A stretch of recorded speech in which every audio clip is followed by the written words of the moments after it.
بسم الله الرحمن الرحيم الحمد لله نحمده ونستعينه ونستغفره ونؤمن به ونتوكل عليه ونعوذ بالله من شرور أنفسنا ومن سيئات أعمالنا من يهده الله فلا مضل له ومن يضلل فلا هادي له ونشهد أن محمدًا عبده ورسوله أما بعد فأعوذ بالله من الشيطان الرجيم يا أيها الذين آمنوا ادخلوا في السلم كافة ولا تتبعوا خطوات الشيطان إنه لكم عدو مبين وقال الله تعالى في كلامه المجيد أعوذ بالله من الشيطان الرجيم يا أيها الذين آمنوا اتقوا الله حق تقاته ولا تموتن إلا وأنتم مسلمون وقال النبي الأمين صلى الله عليه وسلم كل مولود يولد على الفطرة فأبواه يهودانه أو ينصرانه أو يمجسانه رواه البخاري ومسلم وقال النبي الأمين صلى الله عليه وسلم الحب في الله والبغض في الله رواه الطبراني وقال النبي الأمين صلى الله عليه وسلم المرء مع من أحبه আলহামদুলিল্লাহ সমস্ত প্রশংসা সমস্ত গুণগান একমাত্র মহিয়ান গরিয়ান মহান রব্বুল আলামিনের জন্য যে মহান রব্বুল আলামিনের অশেষ রহমতে অসীম করুণায় আমরা আজকে জুমাবার দিন জুমার সালাত আদায় করবার জন্য এবং জুমার খুতবা শোনার জন্য আজানের পূর্বেই মসজিদে এসে উপস্থিত হতে পেরেছি এবং দুরাকাত সুন্নাহ আদায় করে খুতবা শোনার জন্য বসতে পেরেছি। সেই মহান রব্বুল আলামিনের দরবারে শুকরিয়া আদায় করছি।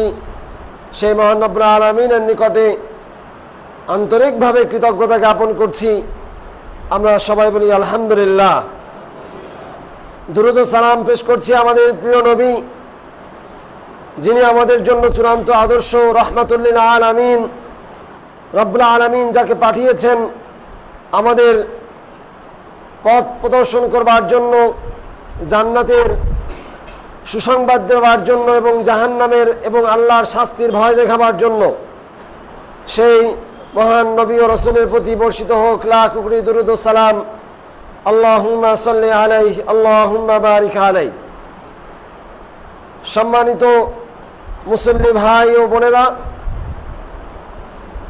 আজকে জুমাবার দিন ইনশাআল্লাহ আপনাদের সামনে সংক্ষিপ্ত সময়ে একটি গুরুত্বপূর্ণ বিষয়ে আলোচনা রাখার চেষ্টা করব।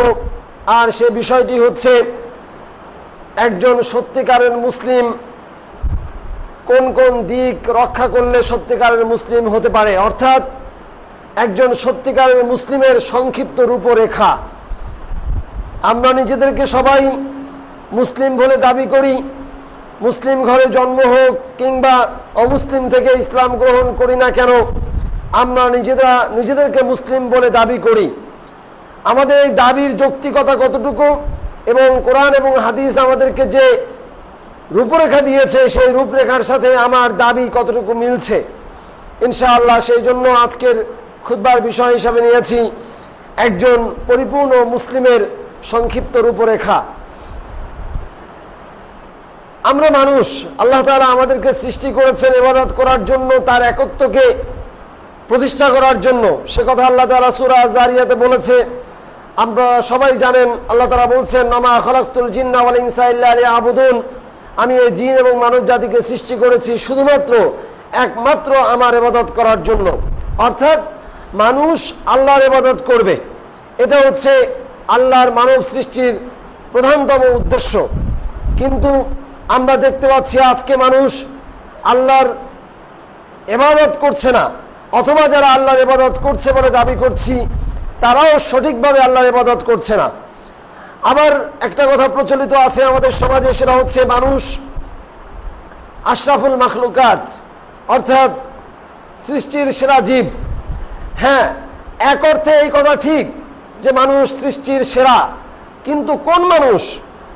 যে মানুষ আল্লাহতে বিশ্বাস করে না, যে মানুষের হাতে কোনো মানুষের রক্ত সম্মান বজায় থাকে না, যে মানুষের হাতে অন্য মানুষ নিরাপদ নয়, যে মানুষের কাছে অন্য মানুষের আমানত নিরাপদ নয়, যে মানুষ অন্যকে ঠকায়, প্রতারণা করে, যে মানুষ আল্লাহকে বিশ্বাস করে না, তাকে অস্বীকার করে, যে মানুষ নবীদেরকে অস্বীকার করে, পরকালকে স্বীকার করে না, এই মানুষ কি সৃষ্টির সেরা? তাহলে আমরা বুঝতে পারলাম যে আমাদের যুক্তি ব্যবহার করেই একজন খারাপ চরিত্রের মানুষ কখনো শ্রেষ্ঠ মানুষ হতে পারে না। যদি মানুষ আল্লাহর শ্রেষ্ঠ জীব, একথা সত্য, কিন্তু মানুষের মধ্যে শ্রেণী বিভাগ রয়েছে। যে মানুষ আল্লাহকে বিশ্বাস করে এবং আল্লাহর দেওয়া হেদায়েত অনুযায়ী তার নিজের জীবনকে সাধ্য অনুযায়ী ঢেলে সাজাবার চেষ্টা করে এবং পরিচালনার চেষ্টা করে, ওই সকল মানুষই হচ্ছে দুনিয়ার মধ্যে সবচেয়ে উত্তম এবং আল্লাহর সবচেয়ে কাছের মানুষ, সবচেয়ে প্রিয় মানুষ। এই জন্য একজন মানুষের 3 ধরনের অধিকারের দিকে লক্ষ্য রাখতে হয়। এই 3 ধরনের অধিকার যদি সে তার জীবনে সাধ্য অনুযায়ী পালন করতে পারে, তাহলে আশা করা যায় সে একজন পরিপূর্ণ মুসলিম, পরিপূর্ণ মুমিন হওয়ার পথে পরিচালিত হবে। পরিপূর্ণ মুমিন হিসেবে আল্লাহর খাতায় আদৌ তার নাম লেখা হবে কিনা এটা আমরা নিশ্চিত নই, কিন্তু আমরা এই রূপরেখার মাধ্যমে যদি চেষ্টা করি তাহলে আশা করা যায় আল্লাহ তাআলা আমাদেরকে পরিপূর্ণ মুসলিম, পরিপূর্ণ মুমিন হিসাবে গ্রহণ করবেন। আল্লাহুম্মা আমিন। মহাগ্রন্থ আল কোরআনুল কারিমে সূরা আল বাকারার 208 নম্বর আয়াতে আল্লাহ তাআলা বলছেন, আউযু বিল্লাহি মিনাশ শাইতানির রাজীম, ইয়া আইয়ুহাল্লাযীনা আমানু দুখুলু ফিস সিলমি কাফা ওয়া লা তাত্তাবিউ খুতুওয়াতিশ শাইতান ইন্নাহু লাকুম আদুউম মুবিন। হে ঈমানদারগণ, তোমরা পরিপূর্ণভাবে ইসলামের মধ্যে প্রবেশ করো এবং তোমরা শয়তানের পদাঙ্ক, শয়তানের পায়ের ছাপ, শয়তানের পথ অনুসরণ করো না। ইন্নাহু লাকুম আদুউম মুবিন, নিশ্চয়ই শয়তান তোমাদের জন্য প্রকাশ্য শত্রু। এই আয়াত অবতীর্ণ হওয়ার প্রেক্ষাপট কিংবা শানে নুজুল যদি আমরা জানি, তাহলে আমাদের সামনে একটি দিগন্ত প্রসারিত হয়ে যাবে, উন্মোচিত হয়ে যাবে যে একজন মুসলিম হওয়া মানে ইসলামকে আংশিকভাবে গ্রহণ করাকে বোঝায় না। একজন মুসলিম হওয়া মানে ইসলামকে পরিপূর্ণভাবে শতভাগের মধ্যে শতভাগ গ্রহণ করাকে বোঝায়। একজন ইহুদি নেতা ছিলেন আব্দুল্লাহ ইবনে সালাম, আপনারা অনেকেই নাম শুনেছেন হয়তো। সেই আব্দুল্লাহ ইবনে সালাম রাসূলের যুগে ইসলাম গ্রহণ করেছে। ইসলাম গ্রহণ করার পরে সে যেহেতু আগে ইহুদি ধর্মের ছিল এবং ইহুদি ধর্মের আলেম ছিল, নেতা ছিল, সেই জন্য ইহুদি ধর্মের বিভিন্ন বিধিবিধান তাওরাত অধ্যয়ন করার মাধ্যমে তিনি জানতেন এবং সেগুলো মানার চেষ্টা করতেন। এই আব্দুল্লাহ ইবনে সালাম যখন ইসলাম গ্রহণ করলেন, করার পরে তিনি দেখতে পেলেন মুসা আলাইহিস সালামের শরীয়তে অর্থাৎ ইহুদি ধর্মে শনিবারকে বিশেষ একটা সম্মানের দিন হিসাবে মর্যাদা দেওয়া হতো, আর উটের গোশত মুসা আলাইহিস সালামের কওমের জন্য, তার ধর্মাবলম্বীদের জন্য, তার অনুসারীদের জন্য হারাম ছিল। এখন উম্মতে মুহাম্মাদীর জন্য অর্থাৎ মুহাম্মদ সাল্লাল্লাহু আলাইহি ওয়াসাল্লামের উম্মত যারা ইসলামের অনুসারী, তাদের জন্য শনিবারকে বিশেষভাবে সম্মান করা ওয়াজিব নয় এবং তাদের জন্য উটের গোশত খাওয়াও জায়েজ। এখন যখন ওই ইহুদি ধর্মের এই দুটি বিধান মুহাম্মদ সাল্লাল্লাহু আলাইহি ওয়াসাল্লাম যে দিন দিয়েছেন সেই দিন ইসলামের মধ্যে নেই, তখন তিনি ভাবলেন আমি একটা কাজ করব। কি কাজ? সেটা হচ্ছে আমি শনিবার দিনকে সম্মান করব যেভাবে ইহুদি ধর্মে করতাম, যেহেতু ইসলাম ধর্মে শনিবারকে সম্মান করতে নিষেধ নাই। অতএব আমি আমার মতো করে শনিবারকে সম্মান করব, বিশেষ মর্যাদা দেব। আরেকটি কাজ করব, সেটা হচ্ছে উটের গোশত খাওয়া ইহুদি ধর্মে হারাম ছিল। অতএব মুহাম্মদ সাল্লাল্লাহু আলাইহি ওয়াসাল্লাম যে দিন দিয়েছেন ইসলাম, সেখানে হালাল, কিন্তু আমি হালাল জানবো, কিন্তু হালাল হওয়া সত্ত্বেও আমি উটের গোশত খাবো না। তাহলে কি হবে? তাহলে পরে মুসা আলাইহিস সালামের ধর্মের প্রতিও আনুগত্য থাকবে, আর মুহাম্মদ সাল্লাল্লাহু আলাইহি ওয়াসাল্লামের আনা দিনের প্রতিও অবাধ্যচারণ হবে না, বিরোধিতা হবে না।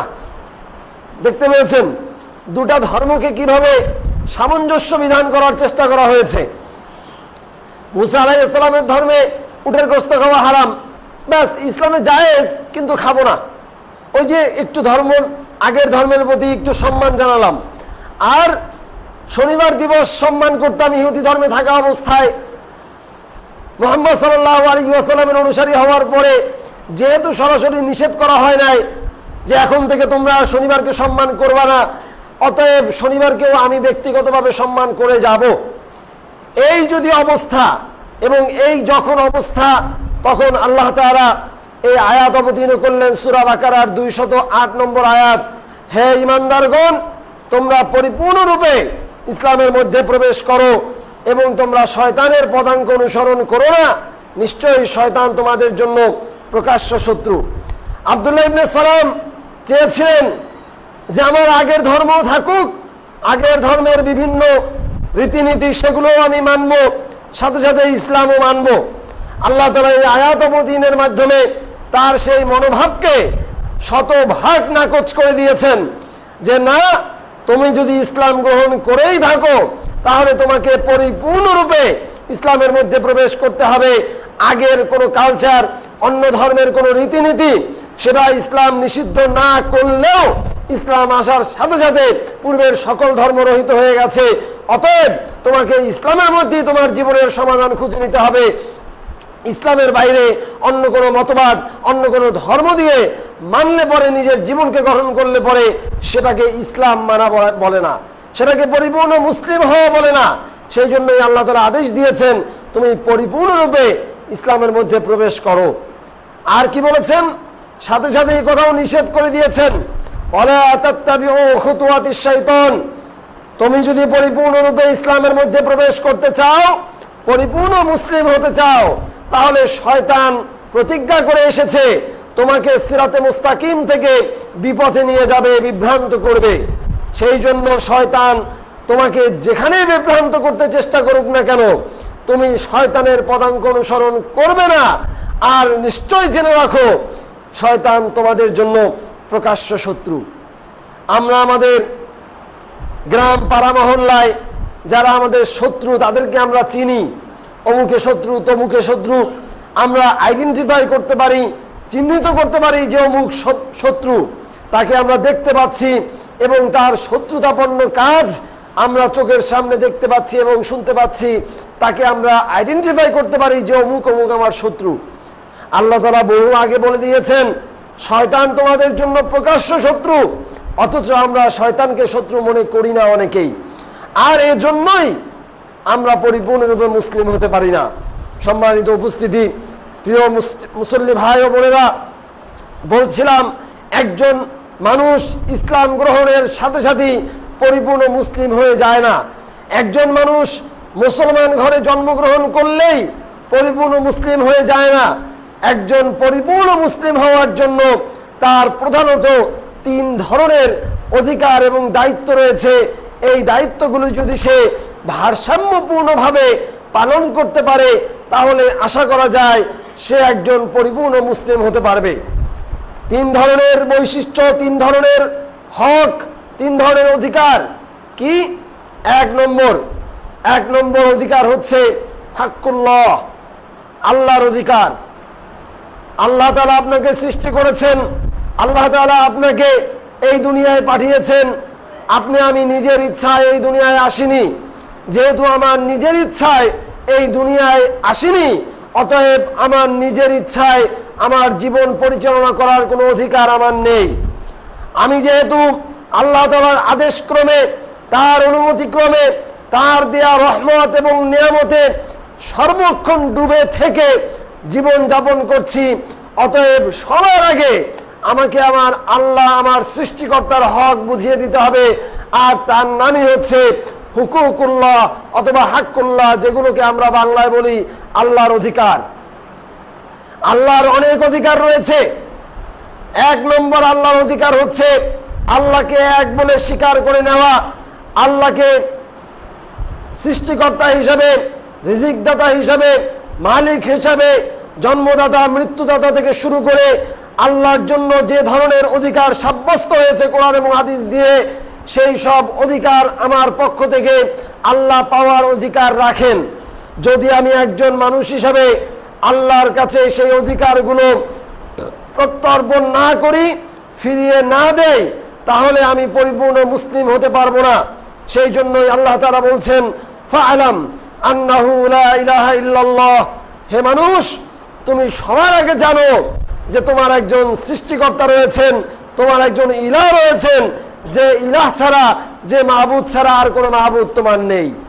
তোমার সকল ধরনের ইবাদত, তোমার সকল ধরনের উপাসনা, তোমার সকল ধরনের দান সাদাকা, তোমার সকল ধরনের বিনয়ের সর্বোচ্চ রূপ, তোমার সকল ধরনের চাহিদা সব কিছুই আল্লাহর প্রতি সুপর্দ করতে হবে এবং আল্লাহই তোমাকে পরিপূর্ণভাবে তোমার চাহিদা পূরণ করবেন। সম্মানিত উপস্থিতি, আল্লাহ তাআলা পবিত্র কোরআনে বলে দিয়েছেন, উল ইন্না সালাতি ওয়া নুসুকি ওয়া মাহইয়ায়া ওয়া মামাতি লিল্লাহি রাব্বিল আলামিন। হে রাসূল, আপনি বলে দিন, নিশ্চয়ই আমার সালাত, নিশ্চয়ই আমার কুরবানি, নিশ্চয়ই আমার জীবন, নিশ্চয়ই আমার মৃত্যু সব কিছুই একমাত্র রব্বুল আলামিন আল্লাহ তাআলার জন্য, নাকি অন্য কারোর জন্য? আল্লাহ তাআলার জন্য। আল্লাহ যতক্ষণ চাইবেন তিনি আমাকে এই দুনিয়ার বুকে রাখবেন। তিনি যখন চাইবেন আমাকে উঠিয়ে নিতে, কেউ নেই দুনিয়ায় যে আমাকে এই দুনিয়ায় রাখতে পারে। এই জন্য আমার নির্দিষ্ট মৃত্যুর সময় আসলে পরে আল্লাহ তাআলা আমাকে উঠিয়ে নেবেন। অতএব আল্লাহর ইচ্ছার মধ্যেই আমার জীবনকে অতিবাহিত করতে হচ্ছে। যেহেতু আল্লাহর ইচ্ছায় আমি এই দুনিয়ায় এসেছি, আল্লাহর ইচ্ছা অনুযায়ী আমাকে চলতে হচ্ছে। অতএব আমি আমার সামগ্রিক ইচ্ছাকে আল্লাহর কাছে আত্মসমর্পণ করার মাধ্যমেই একজন পরিপূর্ণ মুসলিম হতে পারি। আমি পরিপূর্ণ মুসলিম হওয়ার জন্য 1 নম্বর যে বৈশিষ্ট্যটা অর্জন করতে হবে সেটা হচ্ছে আমার ইচ্ছাকে আল্লাহর কাছে সুপর্দ করে দিতে হবে, যেটাকে আমরা আত্মসমর্পণ বলি। আর মুসলিম শব্দের অর্থ হচ্ছে আত্মসমর্পণকারী। যে ব্যক্তি আল্লাহকে এক বলে স্বীকার করে নিল কিন্তু তার কর্মকাণ্ডের মাধ্যমে আল্লাহর ইবাদত প্রতিফলিত হলো না, আল্লাহর প্রতি আনুগত্য প্রকাশ পেল না, সে ব্যক্তি মুসলিম নয়। একজন ব্যক্তি অন্তরে বিশ্বাস করে আমি আল্লাহকে মানি, কিন্তু তার বাহ্যিক আমল আল্লাহর আনুগত্যের সাথে যায় না। যেমন সালাত আদায় করে না, যাকাত ফরজ হওয়ার পরেও যাকাত দেয় না, সিয়াম পালন করে না, আল্লাহর ইবাদতের ধারও ধারে না। সে মনে করে আমি তো আল্লাহতে বিশ্বাস করি, আবার ইবাদত করার কি দরকার? ইবাদত না করেও 5 ওয়াক্ত সালাত দিনের পর দিন, দিনের পর দিন, মাসের পর মাস, বছরের পর বছর নিয়মিত ছেড়ে দিয়েও একজন মানুষ আমরা নিজেদেরকে পরিপূর্ণ মুসলিম বলে মনে করছি। অবাক করা কাণ্ড।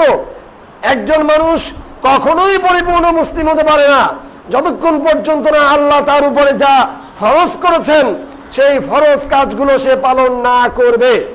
আল্লাহর ফরজের মধ্যে 1 নম্বর ফরজ হচ্ছে তাকে এক বলে স্বীকার করে নেওয়া। 2 নম্বর ফরজ হচ্ছে তার আদেশকৃত ইবাদতগুলোর পালন করা। সেগুলো হচ্ছে 1 নম্বরে সালাত, 2 নম্বরে সিয়াম, তারপরে যাকাত, তারপরে সামর্থ্য থাকলে পরে হজ।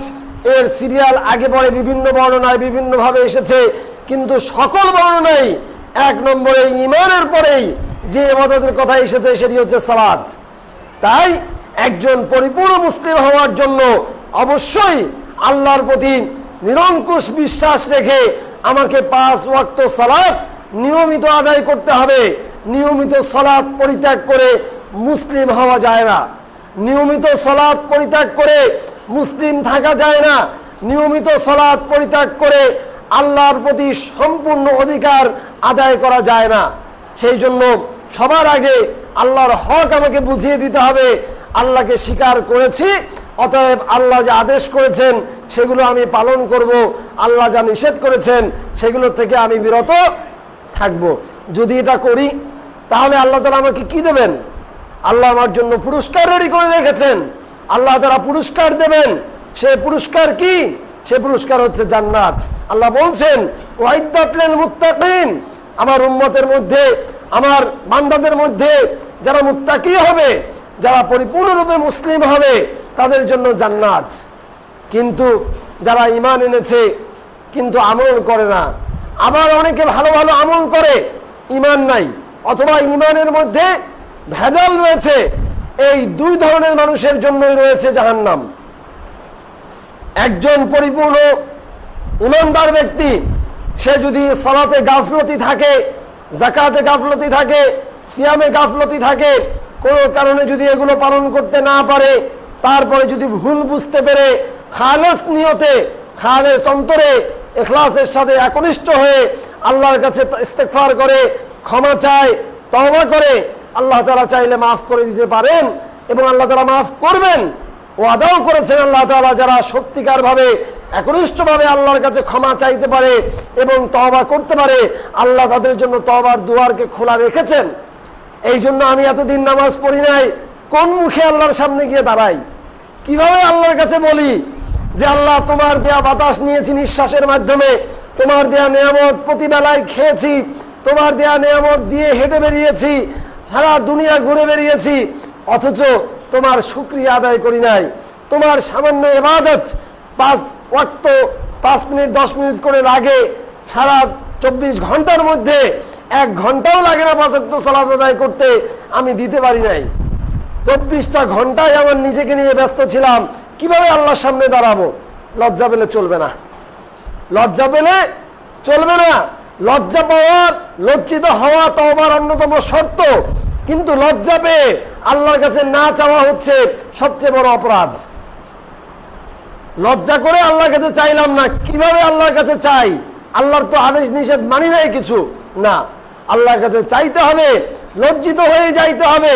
আল্লাহ, আমি ভুল করে ফেলেছি, এতদিন আমার সালাত ফরজ হয়েছিল সেই 10 বছর বয়সে, আজকে আমার বয়স 30-20 বছর সালাত আদায় করি নাই। আল্লাহ, আল্লাহ তুমি তো জানো, শয়তানি ওয়াসওয়াসায় পড়ে সালাত আদায় করতে পারি নাই বা করি নাই, বিভিন্ন কারণে বন্ধু বান্ধবদের সাথে আড্ডা মেরে সময় নষ্ট করেছি, নাটক সিনেমা দেখে সময় নষ্ট করেছি, বিভিন্নভাবে আমার জীবনকে অতিবাহিত করেছি। আল্লাহ, তুমি তো তাওয়াব, তুমি তওবা কবুলকারী, তুমি তো গফুর, তুমি তো গফফার, তুমি তো রহমান, তুমি তো রহিম, এই নামগুলো তুমি তোমার নিজের জন্য চয়েস করেছো। আল্লাহ, তোমার রহমতের সাগরে আমাকে ভাসিয়ে তুমি তোমার গফফার এবং গফুর নামের বদৌলতে তুমি আমাকে মাফ করে দাও। এভাবে যদি আমি আল্লাহর কাছে তওবা করি, আল্লাহর কাছে চাই, আল্লাহ কি মাফ করবেন না? ইনশাআল্লাহ, অবশ্যই অবশ্যই আমরা আশা করছি আল্লাহ তাআলা মাফ করবেন। সেই জন্য প্রিয় ভাই ও বোনেরা, এখনো যারা নিয়মিত সালাত আদায় করি না, উদাত্ত আহ্বান জানাবো, করজন নিবেদন করব, সারাদিন আল্লাহ আপনার প্রতি আর কিছুই চান নাই, শুধু চেয়েছেন 5টা বেলা মসজিদে এসে হাজিরা দিবেন। 5টা বেলা কয় মিনিট করে যায় সালাত আদায় করতে?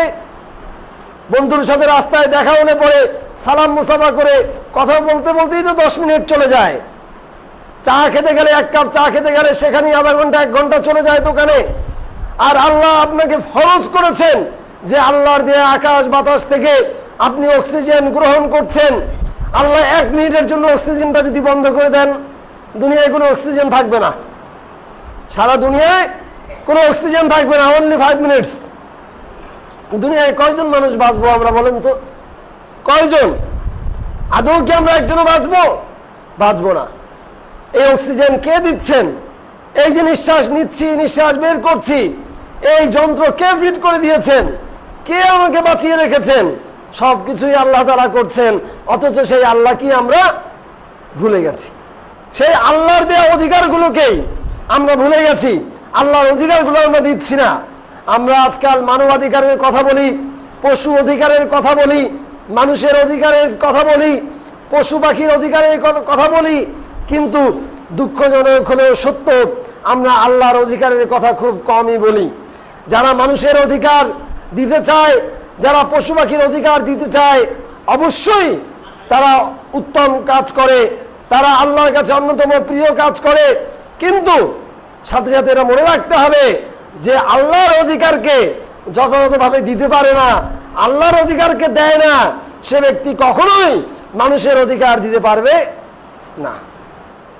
আমার সৃষ্টিকর্তার অধিকার আমি দেই না, আমার পালনকর্তার অধিকার আমি দেই না, আমি সালাত আদায় করি না, সিয়াম পালন করি না, আল্লাহ যেগুলো হারাম করেছেন সেই হারাম থেকে আমি নিজেকে বাঁচিয়ে রাখি না, তাহলে আমি কিভাবে একজন মানুষের অধিকার দেব? আমার মাধ্যমে কিভাবে একটা পশু পাখি অধিকার পাবে? এই জন্যই দেখতে পাচ্ছি আল্লাহর অধিকার ভুলে যাওয়ার কারণে, আল্লাহর অধিকার না দেওয়ার কারণেই আজকে আমরা মানুষের অধিকার পালন করতে পারছি না। মানুষ আমাদের হাতে নির্যাতিত হচ্ছে, মানুষ মানুষের হাতে নিহত হচ্ছে কোনো ধরনের কারণ ছাড়া। রাসূলুল্লাহ সাল্লাল্লাহু আলাইহি ওয়াসাল্লাম এক হাদিসে বলেছেন, কিয়ামতের আগে এমন এক সময় আসবে যখন যে মারবে সে নিজেও জানবে না যে সে কেন মারছে, আর যে মরবে নিহত হবে সেও জানবে না যে আমি কেন নিহত হচ্ছি। আজকে এমন জামানায় এসে গেছে কিনা? রাস্তা দিয়ে হেঁটে যাচ্ছি, আমাকে আক্রমণ করে মেরে ফেলা হলো, আমি নিজেও জানলাম না, আমার পরিবার জানলো না যে আমাকে কেন মারা হয়েছে। আবার যে মেরেছে সেও হয়তো বা অন্য কারো থেকে অ্যাসাইন্ড হয়ে মেরেছে, সে নিজেও জানলো না যে সে কেন মেরেছে। আমরা ব্যবহৃত হচ্ছি, আমরা ব্যবহৃত হচ্ছি। মাত্র কয়েকদিন আগে আমরা দেখেছি সিলেটের এমসি কলেজে এক যুবক কর্তৃক একটা মেয়েকে নৃশংসভাবে কিভাবে চা পাতি দিয়ে কোপানো হয়েছে। আমরা ভিডিওতে দেখেছি, ফেসবুকে, ইউটিউবে দেখেছি, টিভিতেও দেখাচ্ছে। একটা মানুষ কিভাবে পারে জনসমক্ষে কোনো ধরনের যুদ্ধ ছাড়া, কোনো ধরনের রায়ট ছাড়া, কোনো ধরনের বিশৃঙ্খলা ছাড়া এরকমের দিনে দুপুরে শত শত মানুষের সামনে আরেকজন মানুষকে কোপাতে? শত অপরাধ থাকতে পারে কারো, দেশে আইন আছে, বিচার ব্যবস্থা আছে, আদালত আছে, আমরা কিভাবে আমাদের আইন কানুনকে নিজের হাতে তুলে নিচ্ছি? তাহলে যদি আমার প্রতি যে অপরাধ করেছে, আমার যে অধিকার দেয়নি, তাকে যদি আমি আমার অধিকার হাত দিয়ে পালন করতে যাই, কিংবা আমি যদি জোর করে আদায় করতে যাই, আমি আমার শক্তি সামর্থ্য যদি ব্যয় করতে যাই, তাহলে প্রত্যেকেই চেষ্টা করবে এরকম করতে। আর প্রত্যেকে যখন জোর করে তার অধিকার আদায় করতে যাবে, তখন সমাজে আর শান্তি শৃঙ্খলা থাকবে না, বিশৃঙ্খলায় সমাজ ভরে যাবে। সম্মানিত উপস্থিতি, বলছিলাম আল্লাহর হকের কথা। যে ব্যক্তি আল্লাহর এই হকগুলো দেয় না, তার কাছ থেকে মানুষের হক আশা করা যায় না। যে ব্যক্তি আল্লাহর হকগুলো দেয় না, তার কাছ থেকে মানুষের হক, পশু পাখির হক আশা করা যায় না। এরপরে আসি আমরা দ্বিতীয়ত মানুষের হক। একজন মুসলিম হওয়ার জন্য প্রথমত আল্লাহর হক দিতে হবে, সে কথা নিয়ে আমরা কথা বললাম। এরপরে মানুষের হক। মানুষের হকের শেষ নেই, মানবাধিকারের শেষ নেই। 1948 সালে জাতিসংঘ একটা universal declaration of human rights করেছে, মানবাধিকারের সার্বজনীন ঘোষণাপত্র। সেই ঘোষণাপত্রে তারা প্রায় 30টার মতো মানবাধিকারের ধারণা দিয়েছে, ধারা বর্ণনা করেছে। মানুষের জীবনের অধিকার, বাঁচার অধিকার, খাওয়ার অধিকার, পরিবার গঠনের অধিকার, বাসস্থানের অধিকার, চিকিৎসার অধিকার, ইত্যাদি ইত্যাদি। আমাদের একটি সংবিধান রয়েছে রাষ্ট্রের, সেই রাষ্ট্রের সংবিধানেও আমাদের কিছু মৌলিক অধিকার রয়েছে, রাষ্ট্র কর্তৃক স্বীকৃত আইন ব্যবস্থায় রয়েছে। আমাদের এই জাতিসংঘের মানবাধিকারের ঘোষণা, আমাদের রাষ্ট্র হওয়ার পরে রাষ্ট্রের সংবিধানের মৌলিক অধিকারের ঘোষণা, এগুলো কত বছরের পুরাতন বলেন তো? 1948 সাল থেকে 2016, কত বছর? 70 এরকমের হবে। 1971-72 সালে আমাদের সংবিধান হয়েছে, সেখানে মৌলিক অধিকারের স্বীকৃতি দেওয়া হয়েছে কত সালের? 45 বছর। রাসূলুল্লাহ সাল্লাল্লাহু আলাইহি ওয়াসাল্লাম এসেছিলেন আজ থেকে প্রায় 1450 বছর আগে। আপনাদেরকে অনুরোধ করব, এই জাতিসংঘের আন্তর্জাতিক মানবাধিকার ঘোষণা ইন্টারনেটে পাওয়া যায়। যারা শিক্ষিত সমাজ, অন্ততপক্ষে যারা স্টুডেন্ট ভাই বোনেরা রয়েছেন, ইন্টারনেটে গিয়ে সার্চ করে দেখবেন universal declaration of human rights, পেয়ে যাবেন। তারপরে সেটাকে ডাউনলোড করে কোরআন এবং হাদিসের সাথে ওই ধারাগুলোকে মিলিয়ে দেখবেন কোরআন এবং হাদিস মানুষকে যে অধিকার দিয়েছে তার থেকে বাড়তি কোনো অধিকার জাতিসংঘ দিতে পেরেছে কিনা। কম্পারিজন করে দেখবেন, তুলনা করে দেখে তারপরে আমাকে এসে বলবেন যে একজন মানুষের মৌলিকভাবে এই অধিকার পাওয়ার কথা ছিল, কিন্তু জাতিসংঘ দিয়েছে, ইসলাম দেয়নি। বলবেন, আমি ইনশাল্লাহ ডিফেন্স করব। আমি স্টাডি করেছি 1990 সালে ওআইসির পররাষ্ট্রমন্ত্রীদের সম্মেলনে, অর্গানাইজেশন অফ ইসলামিক কনফারেন্স, যেটা মুসলিম বিশ্বের প্রধানতম আন্তর্জাতিক সংস্থা, তারাও একটি আন্তর্জাতিক ঘোষণা দিয়েছে মানবাধিকারের উপরে। সেটা হচ্ছে OIC declaration of human rights in ইসলাম।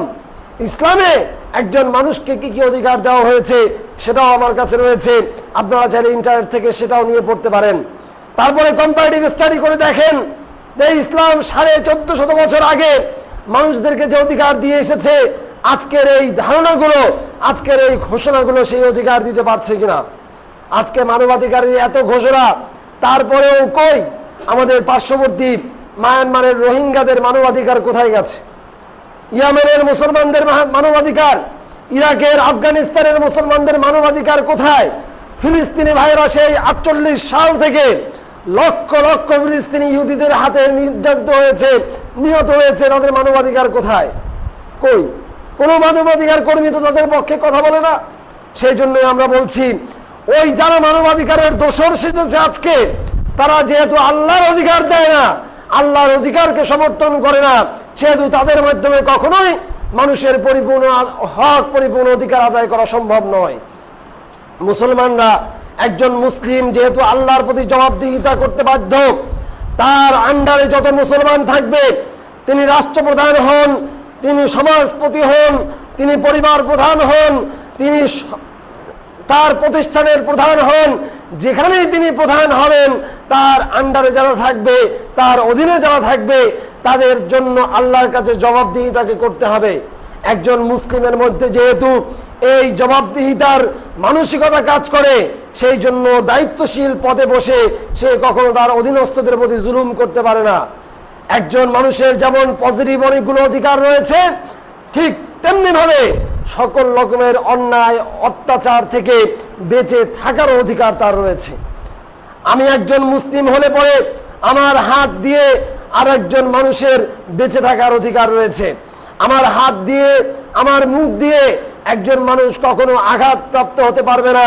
একজন মুসলিম কখনো মুখ থেকে কোনো গালিগালাজ থেকে শুরু করে যত ধরনের মানসিক টর্চার আছে তার শিকার হতে পারে না। সেই বুখারীতে হাদিস এসেছে, রাসূলুল্লাহ সাল্লাল্লাহু আলাইহি ওয়াসাল্লাম বলেছেন, আল মুসলিমু মান সালিমাল মুসলিমুনা মিন লিসানি ওয়া ইয়াদি। একজন মুসলিম হচ্ছে ওই ব্যক্তি যে ব্যক্তির হাত এবং মুখ থেকে আরেকজন মুসলিম নিরাপদ থাকে। আপনার আমার হাত থেকে আরেকজন ভাই যদি নিরাপদ না থাকে, ছোট একটা বাচ্চা হেঁটে যাচ্ছে, কোনো কারণ নেই, হয়তোবা একটু দুষ্টামি করেছে, হয়তোবা আপনি গাড়ি চালিয়ে যাচ্ছেন, গাড়ির সামনে চলে এসেছে, হয়তোবা আপনার গায়ে একটু কাদার ছিটা লেগেছে, তার কারণে, হয়তোবা অন্য কোনো কারণে আপনি তার উপরে একটু রাগ করেছেন, ডেকে এনে দুটো চট দিয়ে দিলেন। করি না আমরা? অহরহ করি, চোখের সামনে দেখি আমরা করি। দিলাম একটা চট দিয়ে, আমি শক্তিমান আর যে শক্তিহীন তার প্রতি আমি জুলুম করে ফেললাম।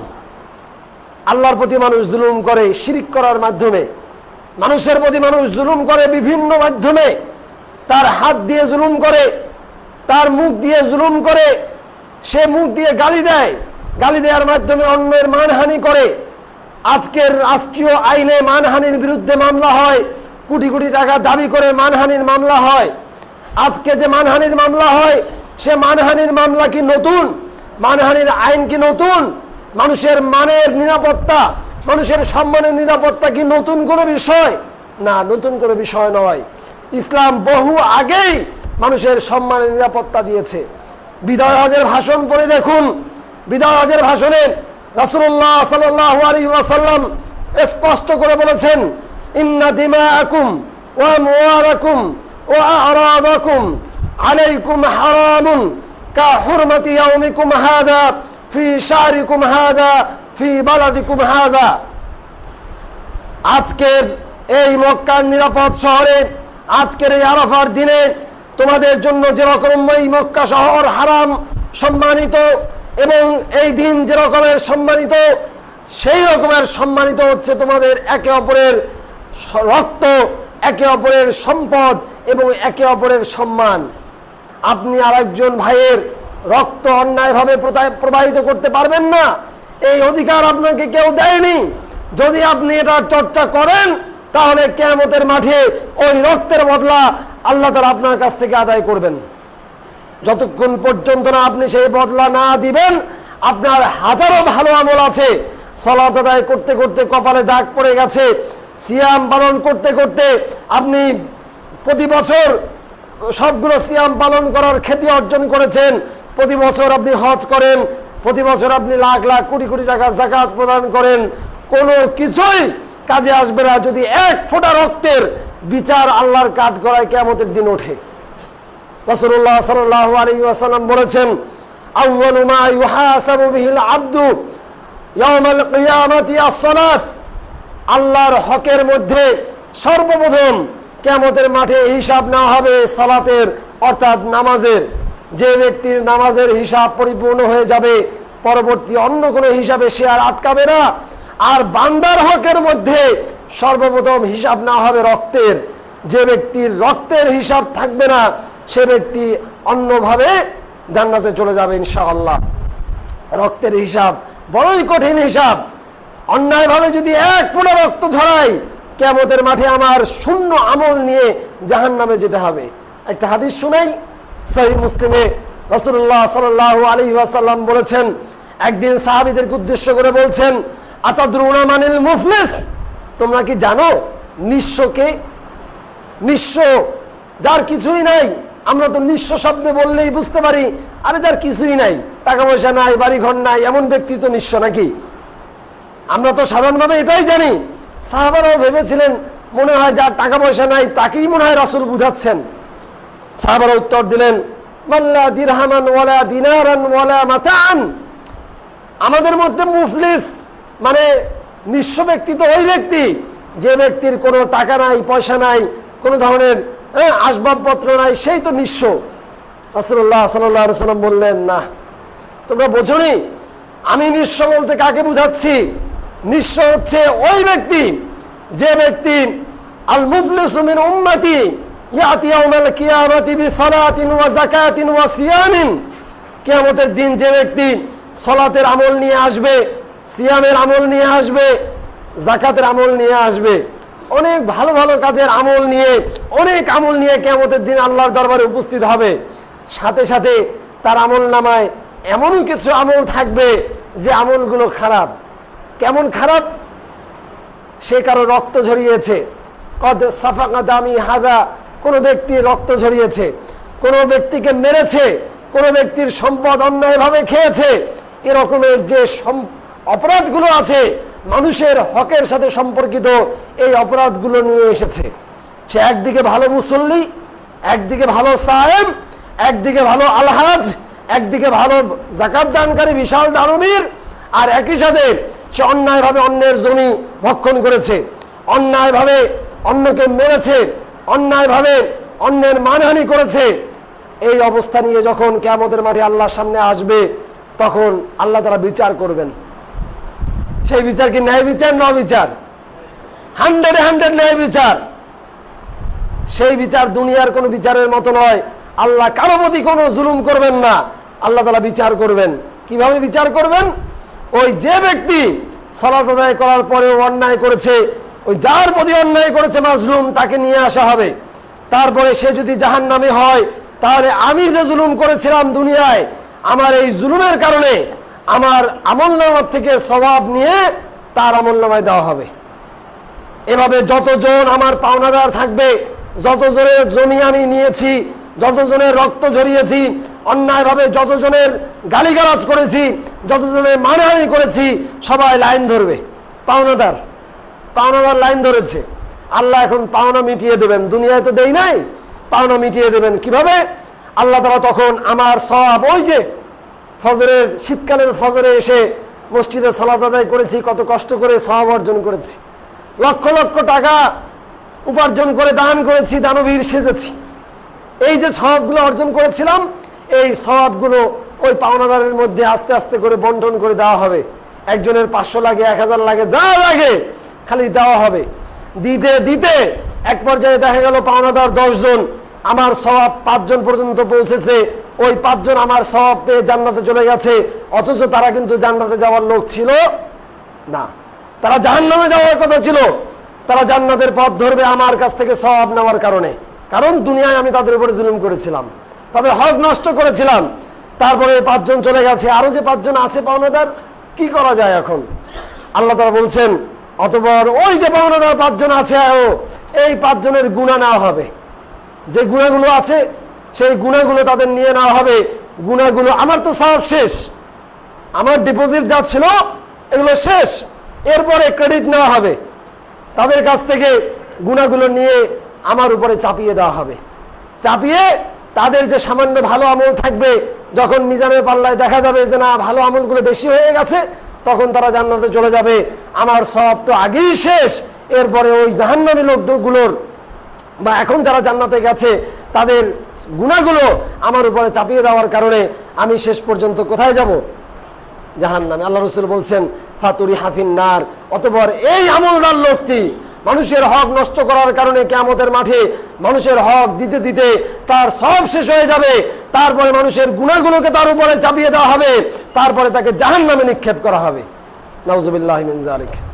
মানুষের হক এত সহজ না। আল্লাহর হক আল্লাহ মাফ করতে পারেন, মানুষের হক আল্লাহ তাআলা মাফ করবেন না। আমি যদি মৃত্যুর আগে মানুষের হক নষ্ট করে থাকি, মানুষের কাছ থেকে মাফ না করে যদি আমি 1000 বার তওবা করি, আল্লাহ তাআলা আমার তওবা কবুল করবেন না। প্রিয় উপস্থিতি, সম্মানিত মা ও বোনেরা, সবাইকে ইউসি বিনাফসি ওয়া ইয়াকুম, আমাকে সহ আপনাদের সবাইকে নসিহত করছি, মানুষের হকের ব্যাপারে সাবধান হতে হবে। মানুষের হকের ব্যাপারে সাবধান হতে হবে। মানুষের হক যেন আমরা সামান্য পরিমাণও লঙ্ঘন না করি, নষ্ট না করি। যদি করি তাহলে সাথে সাথে যেন আমরা তার কাছে মাপ চেয়ে নেই। আর যদি মাপ না চেয়ে নেই তাহলে কিয়ামতের মাঠে কিন্তু এই সওয়াবগুলো সব তাকে দিয়ে দিতে হবে, উপায় নাই বাঁচার। সম্মানিত উপস্থিতি, আলোচনা আর দীর্ঘায়িত করব না। বললাম দুটো হকের কথা, একটা হচ্ছে আল্লাহর হক, আর একটা হচ্ছে মানুষের হক, আর একটা রয়েছে নিজের উপরে নিজের হক। ইনশাআল্লাহ সানি খুতবায় সে সম্পর্কে যদি সময় পাই বলবো, আর না হয় আগামী সপ্তাহে বা পরবর্তীতে কোনো এক সময় নিজের উপরে যে নিজের হকগুলো রয়েছে সেগুলো নিয়ে বিস্তারিত আলোচনা করব। তবে হ্যাঁ, এখানে একটি কথা বলে রাখা ভালো, এক খুতবায় কখনোই এগুলো বিষয়ে বিস্তারিত আলোচনা করা সম্ভব নয়। আল্লাহর প্রতি যেমন আমার হক রয়েছে, মানুষের মধ্যে হকের মধ্যেও স্তর বিন্যাস রয়েছে। মানুষের হকের ক্ষেত্রেও স্তর বিন্যাস রয়েছে। 1 নম্বরের স্তর হচ্ছে পিতামাতার হক, 2 নম্বরের স্তর হচ্ছে আত্মীয় স্বজন নিকট আত্মীয়দের হক, তারপরে দূরবর্তী আত্মীয়দের হক, তারপরে প্রতিবেশীদের হক, তারপরে সাধারণ মানুষদের হক, তারপরে সমগ্র মুসলিম মানুষদের এবং সমগ্র মানবতার হক। অতএব এই স্তর অনুযায়ী আমাদেরকে হক অগ্রাধিকার দিতে হবে। পিতামাতার হক না দিয়ে যদি আত্মীয়র হক দেওয়া শুরু করি, আবার আত্মীয়র হক না দিয়ে যদি প্রতিবেশীর হক দেওয়া শুরু করি, তাহলে কিন্তু হবে না। ইনশাআল্লাহ এগুলো বিস্তারিত আগামী এক খুতবায় আলোচনা করার চেষ্টা করব। আজকের খুতবা এতটুকুই। আল্লাহ তাআলার কাছে দোয়া করছি, আল্লাহ তাআলা যেন আমাদের সবাইকে আল্লাহর হক পরিপূর্ণভাবে তাকে দেওয়ার এবং মানুষের যে হকগুলো আছে মানুষদেরকে সেগুলো দেওয়ার এবং মানুষের হকের লঙ্ঘন হয় এমন সকল কাজ থেকে বিরত থাকার তৌফিক দান করেন। আমিন। আকুলু কাউলি হাযা আস্তাগফিরুল্লাহ লি ওয়া লাকুম ওয়া লিসাইরিল মুসলিমিন।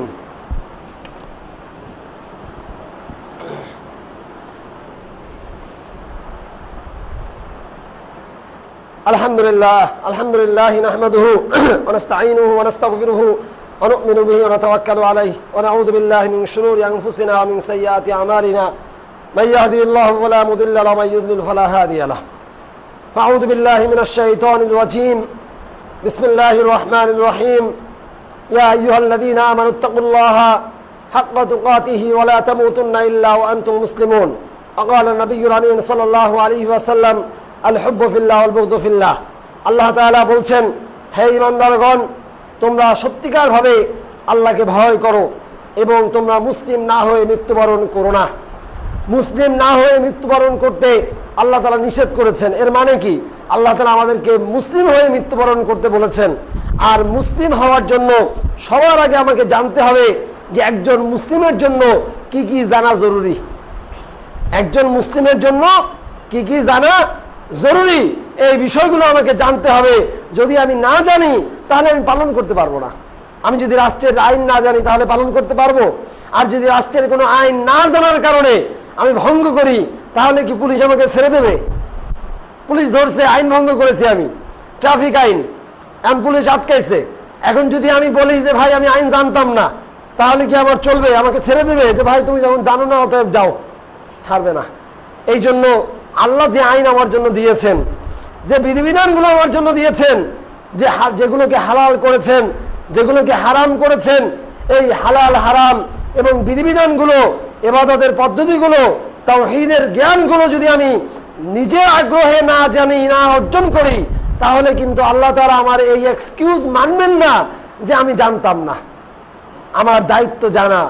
গাড়ি নিয়ে রাস্তায় নামলে যেমন রাস্তায় চলাচলের আইন জেনে রাস্তায় নামতে হয়, সংসদ ভবন এলাকায় গেলে পরে যেমন স্বাভাবিক কার্যক্রম নিয়ন্ত্রিত হয়, আত্মসমর্পণ পুলিশের কাছে করার পরে পুলিশের আইন মেনে যেমন চলতে হয়, বিভিন্ন এলাকায় ঢুকলে পরে, সেনাবাহিনীর এলাকা, ক্যান্টনমেন্ট এলাকায় ঢুকলে পরে কি আপনি আপনার স্বাধীন মতো সবকিছু করতে পারবেন?